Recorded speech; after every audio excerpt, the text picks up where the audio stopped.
नहीं लड़ता।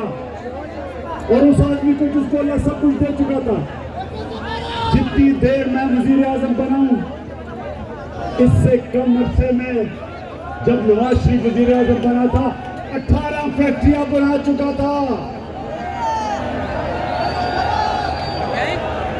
सरकारी बैंकों से पैसा लिया, फैक्ट्रियां बताई, सरकारी बैंक से कर्जे माफ करवाए। इसको बिजनेस नहीं कहते, इसको डाका कहते मुल्कों पर। वही सरदारी, उसके पास क्या था? आज शुगर मिल्स अरबों अरबोपति है, मुल्क मुखलूस करके अरबोपति। तो मेरा इनसे कोई जाती लड़ाई नहीं है। मैं वो पाकिस्तानी हूँ। जब मैं 18 साल की उम्र में क्रिकेट खेलनी शुरू की पाकिस्तान के लिए, तो वो कमजोर टीम समझे जाते थे,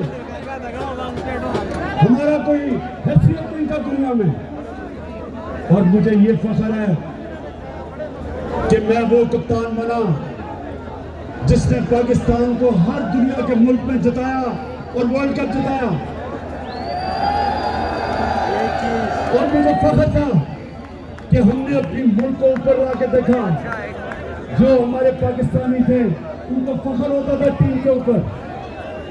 हिंदुस्तान के साथ पाकिस्तानियों, ये सुनो जरा, नौजवानों ये सुनो, 24 मैच में मैं वनडे क्रिकेट में मैं कैप्टन था हिंदुस्तान के साथ। 24 मैच 19 जीता था। और वह कैप्टन हूं जो हिंदुस्तान में जाके उनके अंपायरों के बावजूद वहां से जीत के आया।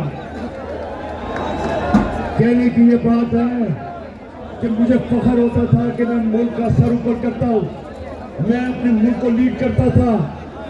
जब हमारी टीम जीतती थी सारे मुल्क में लोगों को फख्र होता था। तो मुझे इसलिए तकलीफ थी कि इस तरह के लोग मुल्क के ऊपर आए, मुल्क को लूटा। और जो जनरल मुशर्रफ ने सबसे ज्यादा जुल्म किया इस कौम पे, मार्शल लॉ से ज्यादा जुल्म किया कि इन 2 डाकुओं को एनआरओ दे दिया, इनके सारी चोरी माफ कर दी, अपने इक़्तिदार के लिए घुटने टेक दिए इनके सामने। और इन्होंने आके